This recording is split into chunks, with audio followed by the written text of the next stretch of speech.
Okay, this is it's November 29th, 2011, heading towards the end of the year here.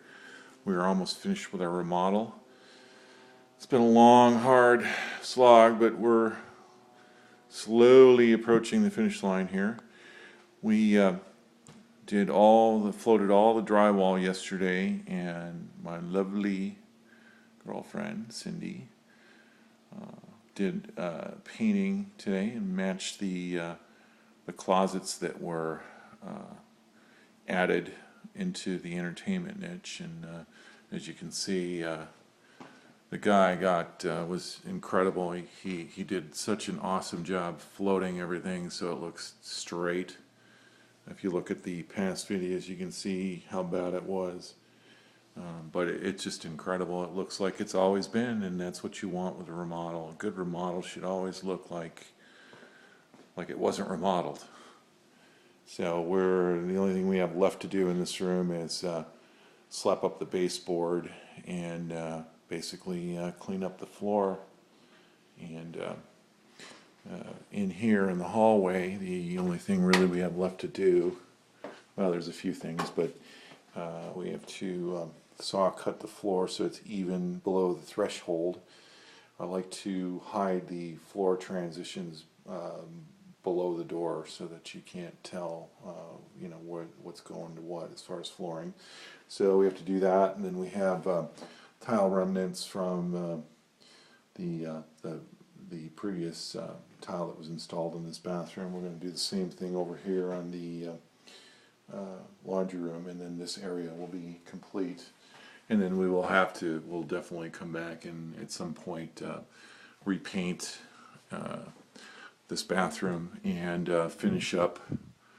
I'm just going to mud the edges here real quick, and then basically use the old cabinets that match the vanity that's in here now. The old kitchen cabinets have got face frame that will should fit right in there, and then we'll put shelves in, and we'll have a linen storage in this bath too, which is what it desperately needed. And so we're still working on the cabinets. I'm very disappointed with the cabinet company I chose. The cabinets are good quality, but the service has been less than stellar.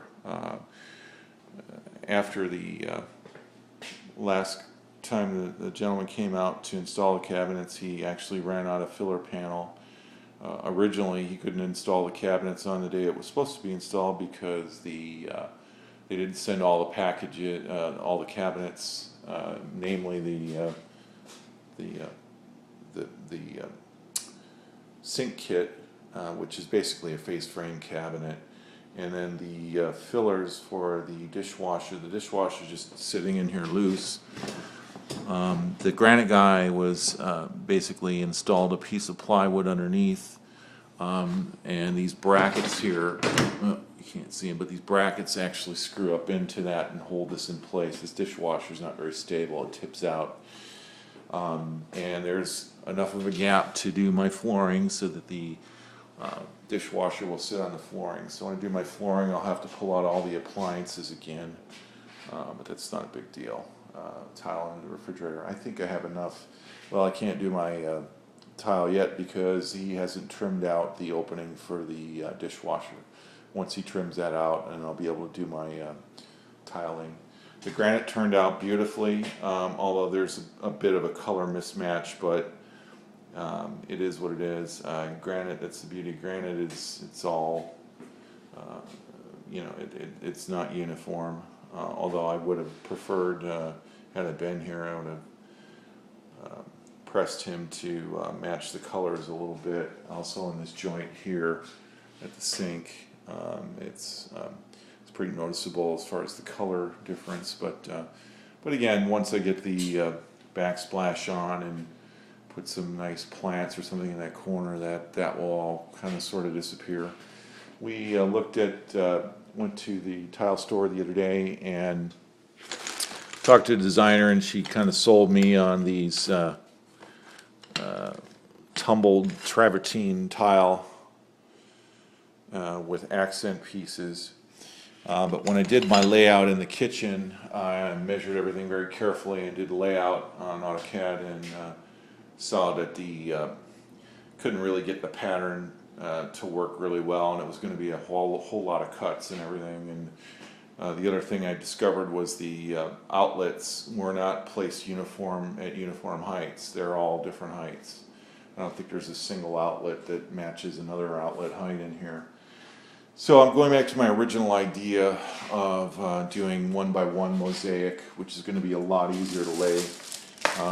Bought a sample today and picking up the rest of it tomorrow. It's a combination of glass tile with onyx. It's very beautiful, and as you can see, it just blends in really well with all of the color in the granite, and also the color in the flooring, which have gotten buried in the garage right now, which I'm going to dig out in a few minutes here and take a look at. But the other thing I did today was I did a lot of research as far as finding cabinet pulls, and you can spend quite a bit of money. Some of them are very expensive, but because this is turning into a rental, I definitely decreased the budget on that and found these brushed stainless steel handles. And gentleman had paid $1 a piece for them. I needed 40 of them, so that was a huge savings there.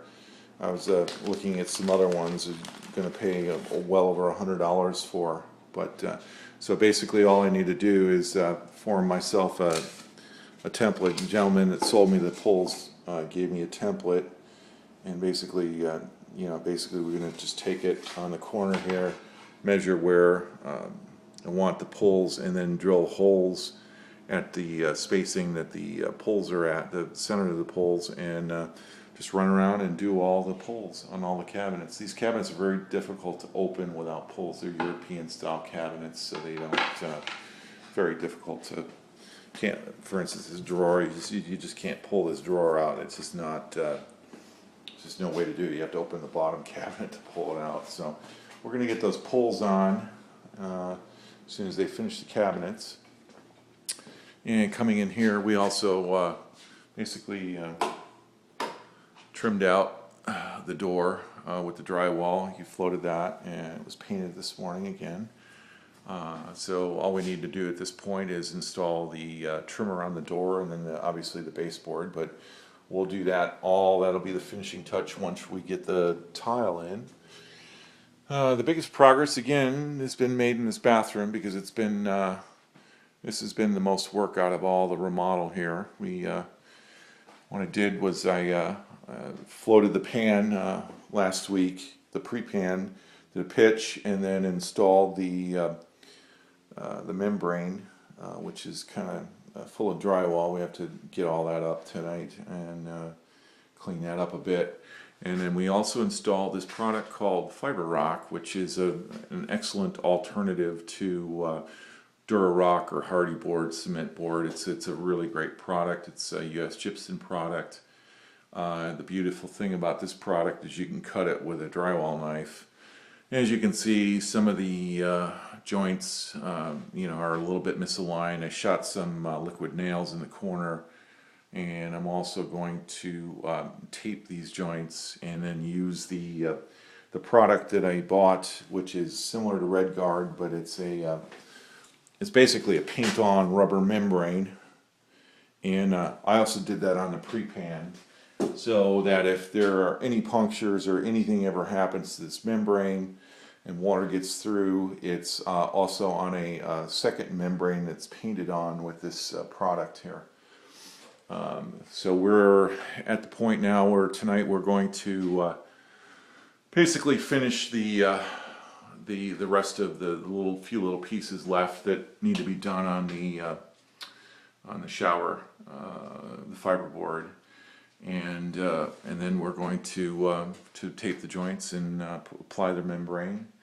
And if we have time tonight, we'll buy the mud and we'll float the pan, and I'll have a separate video on that. But this is very important when you're doing a shower, and not a lot of people realize this. I mean, everybody kind of understands it a little bit, but you really have to lap everything. When you do a shower, make sure you think of it in terms of a roof and rain falling down on